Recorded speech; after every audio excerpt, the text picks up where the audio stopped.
Energized show, up the Irish. Okay, what's going on, guys? Welcome to a brand new episode of Energized. Ross, introduce the guests, man. Today we have the head coach of SBG Charlestown, Irish legend Owen Roddy, and the judoka who fights at Cage Fight Series 11 over in Austria this weekend. It's the judoka, Andreeas Binder. Lads, how you doing? How you doing, lads? How are you keeping? Welcome to the show, lads. I'm good as always, lads. Thanks for having me on. Brilliant to have you both on, lads. No worries. Had to be done, you know what I mean? Big fights need big shows, so we had to make sure we got the two of you on. Owen, I'm going to start with yourself. What's it like being to have Andreeas in the gym now since he's arrived over from Galway? And was there much of a cultural change now coming from Galway and, you know, coming up to the big smoke? I know, honestly, it's been great. It's a great asset to the team. Great work ethic. I think that's the big thing. Shows up, puts the effort in, and you know you see the results in his fight. You know, so it's been great having him on board, working on a few things, just trying to tidy up a few things, and get back at it. Big fight this weekend, so we're ready to go.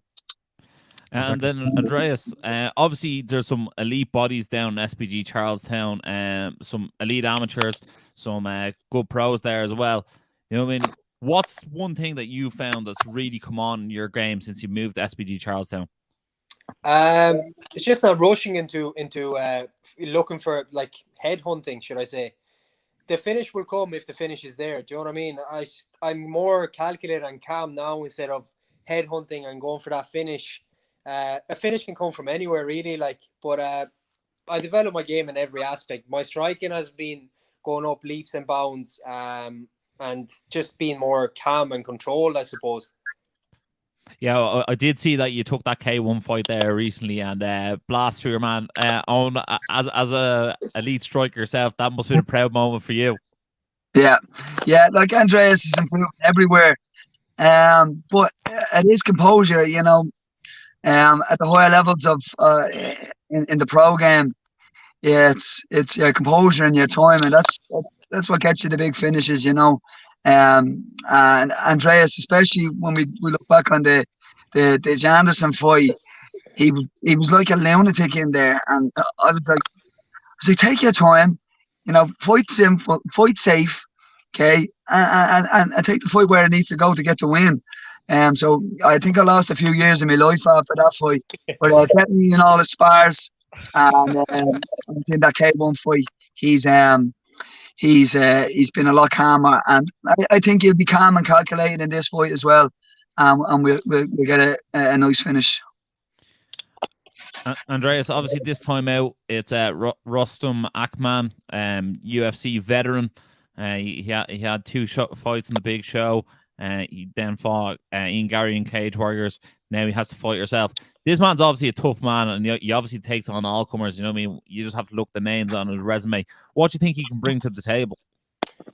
Look, we're ready for him, whatever he brings. Like, I'm ready in the grappling department. I'm ready in the striking department. I'm obviously I respect everyone that I get inside the cage, because obviously he got to the highest level with 6 finishes. So I know he's a tough lad. But I just think my skill set will be too much for him. And Andreas, like, looking at your career now, you're on a 4-fight win streak. Hopefully you make a 5-fight win streak this weekend. Like, where do you want to push your career to? Well, look, everyone wants to get to that pinnacle moment of the UFC. Like, so that's my dream. That's my goal right there. But look, I'm taking as each fight comes. Do you know what I mean? Look, I look at this fight, we put a beautiful performance, and then we reassess, we analyze this fight, and then we go further from there. I'll be talking to Owen and Paul, and we go from there then. So I'm ready for everything, really. And Owen, what about yourself? Like, coaching Andreas now for, like, this will be your second fight coaching the judoka. Like, yep. What do you see in Andreas, and like, how far do you think he can go with his career? I think he's got a very good skill set. He's very, very skilled in all ranges, and you know, you have to be good everywhere, and you have to be able to finish everywhere. And looking at Andreas, he's got those skills. Now that he's a little bit more calculated, it's just about taking those opportunities in the fight, and even before the fight, like fighting this guy. It's a big fight, big name, but you have to be willing to take these risks. And on the other side of that is where all the reward is. When Andreas goes in, puts on a clean performance and gets the finish, then we go on to the next one and keep winning until we get the get the call off the UFC, and then take it from there.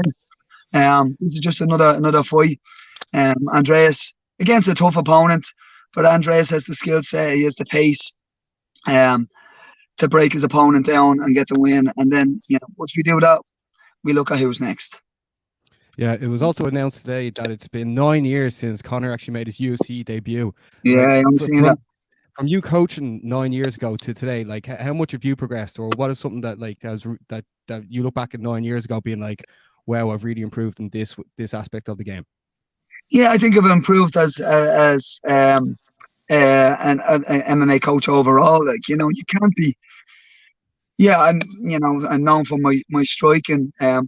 But you need to know how to defend takedowns. You need to know how to point the ground in order to keep it standing. I always say to my guys, if you want to be a striker, you're going to spend 70% of the time defending takedowns in order to get that 20% where you get to walk and do your, you do your striking, and that's the case for strikers. But I think I'm definitely developing as a complete mixed martial arts coach. In regards to the grappling and in regards to wrestling and the ground game. So, yeah, and just getting a bit more confident in my ability.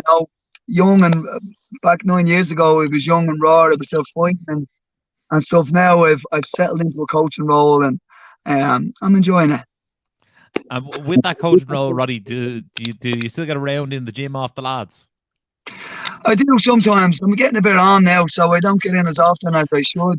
But I do get in and do a little bit every now and then. A little bit of grappling. I'll get in and spar, and I'll put the pressure on for all of 2 minutes, and then I'll sit back and I'll pretend to coach a little bit when I'm trying to recover.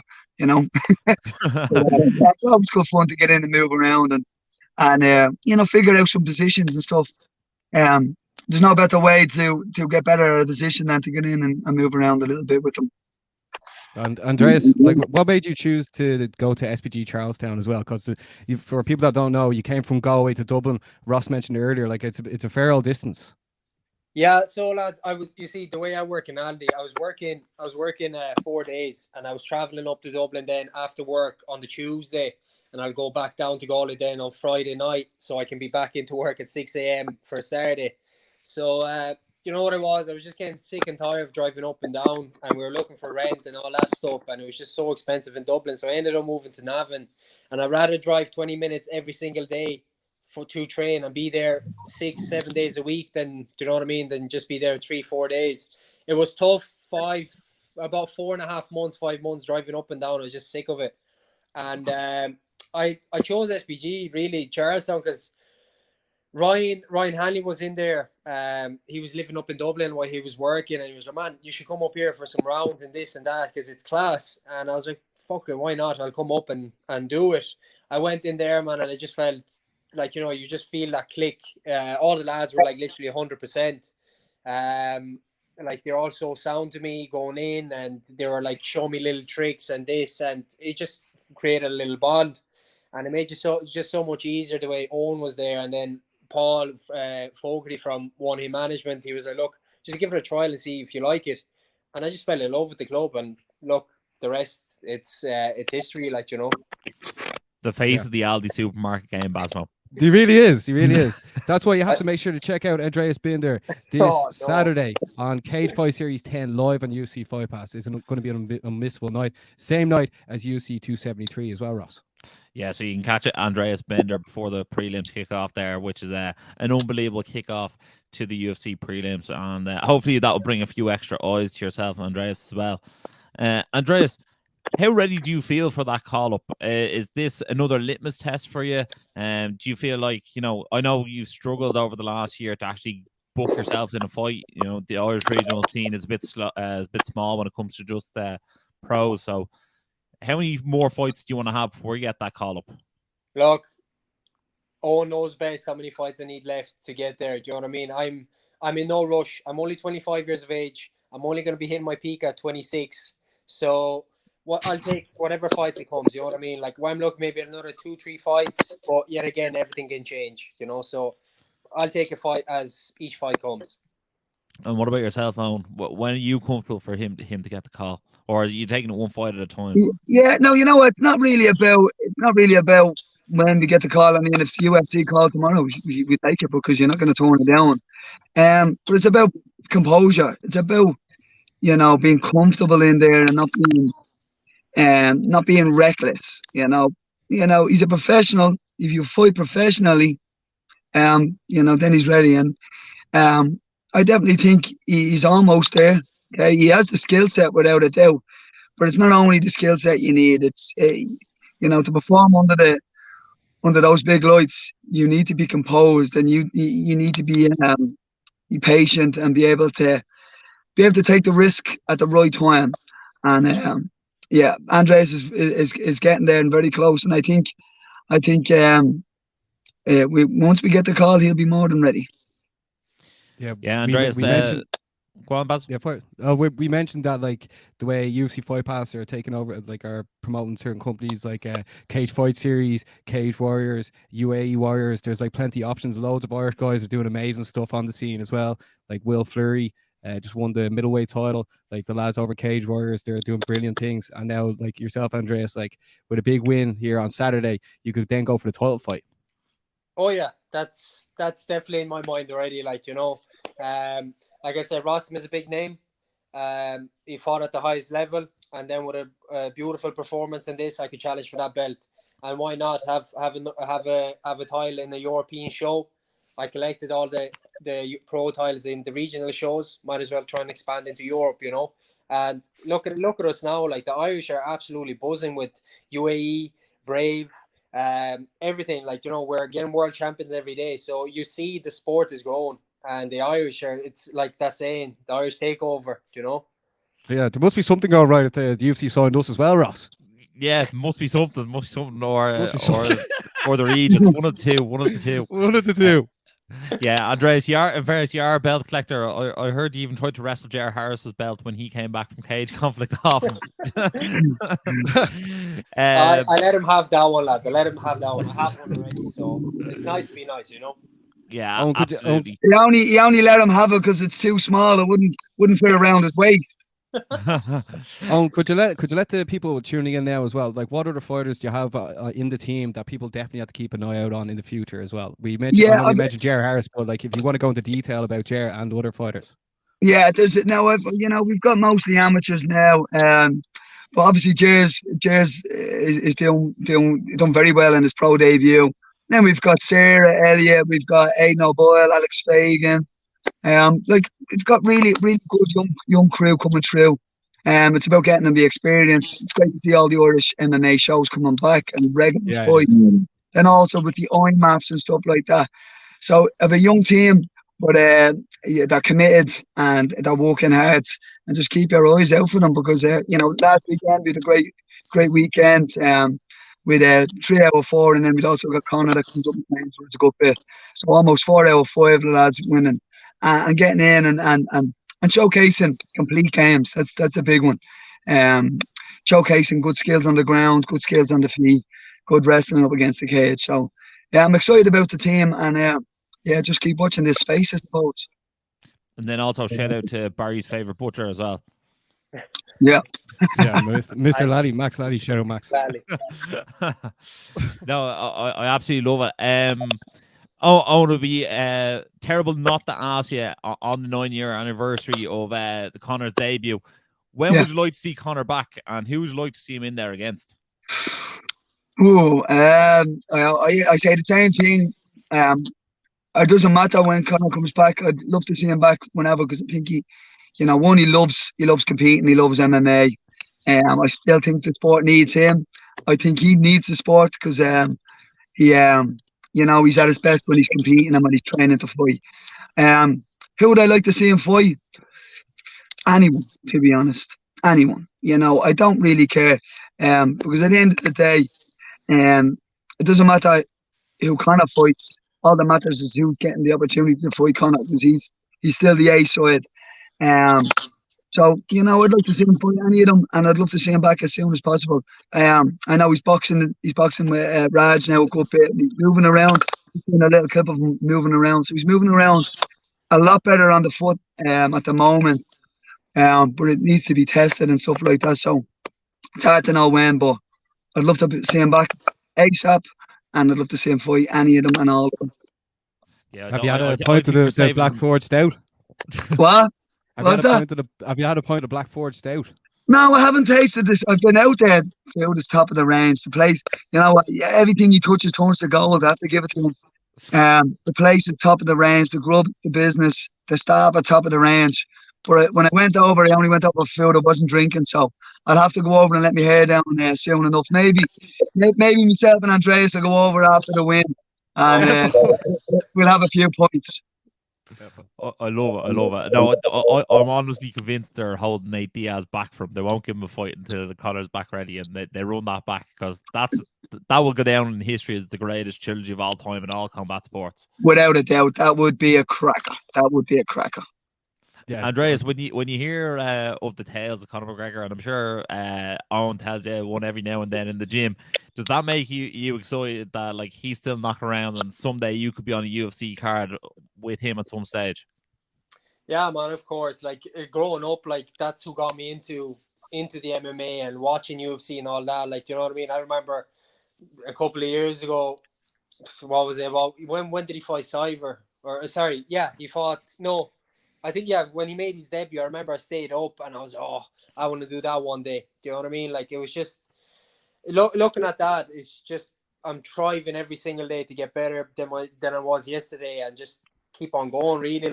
And one of these days, I know they'll be knocking, and I'll take the opportunity, Oh, isn't it crazy to think that Andreas is sitting there in his gaff, and you made that walk with Conor for each one of his fights, and now at some stage you might make that walk with him?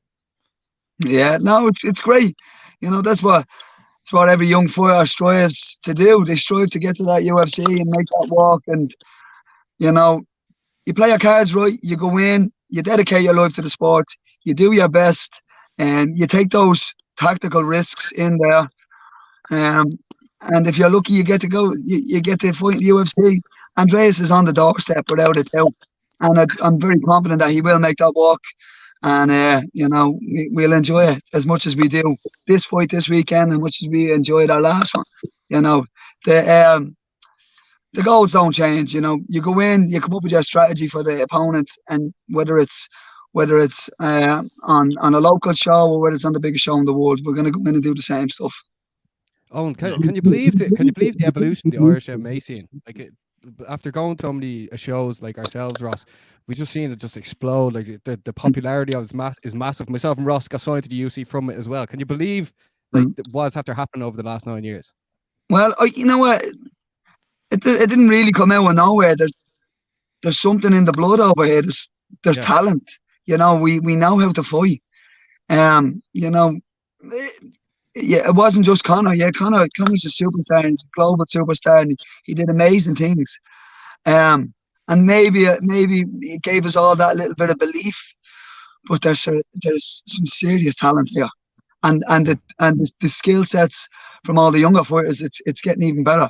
I'm looking at the amateurs now, and I'm like, they would have went through any of the pros back in the day. Yeah, it's unbelievable. It's actually unbelievable. Yeah, it's unbelievable. It's a testament to the work ethic from most of the athletes, testament to the coaching, and the belief and the work ethic that the guys put in. We're in there. You see it in the IMAFs as well. For such a small country, we're always up there. We're always there or thereabouts. You know what I mean? And I think with a couple of adjustments in regards to, correcting our wrestling and stuff like that, and getting better with a wrestling game. Yeah, I think we're going to be thereabouts again. Exactly. Andreas, Yeah. we'll give you the final word, bud. How do you get the job done this Saturday at Cage Fight Series 10 live on UFC Fight Pass? It's going to be a finish, boys. You know what I mean? I'm ready for everywhere. Like if it's going to be a knockout submission, but like I said, it's going to be cool, calm, and collected. If it goes 3-round decision, I'm going to bring the win. Do you know what I mean? But everyone's like, I'm going to go in there for a finish, regardless what it is. Well, Andreas, it was great to have yourself and Coach Owen Roddy on. Two absolute legends in our eyes. We wish you all the very, very best. We've been backing you from day one, and we're going to continue to do so. You're an absolute gentleman. Owen, as always, Irish legend. What a duo. What a dynamic duo now we have in the sport, you two guys. So I can definitely see you guys going all the way to the top. And who knows, me and Barry might be sitting ringside as you make that walk together in the UFC. We'll be cheering you on. So that'll be an epic occasion. Yeah, we'll be the guys wearing the stupid glasses. I want the pair, lads. I want one of those pairs. They look good, boys. They look good. Don't worry, we got more made, except they sent us the wrong flag. We got the Ivory Coast flag and had to throw them all in the bin. But that's another story. That's true. That's actually true. That's a true story. That's a true story. That's class. We'll definitely get some. But guys, if you are watching this on YouTube, make sure to like, share, subscribe, and hit the bell notification. If you're watching it on Fight Pass, there's a follow button so you don't miss any more of the Energized content. And big shout out to Monster Energy for sending the lads out loads of cans. Barry, your can matches your jumper. I don't know if you planned that or not, but thanks a million everyone for watching. And as always, stay energized. Energized show, up the Irish. Been sussing you guys a couple of times. I've seen a couple of clips. I think you've done some interviews with Dylan Moran and that I saw. So keep going, keep up the good work, guys.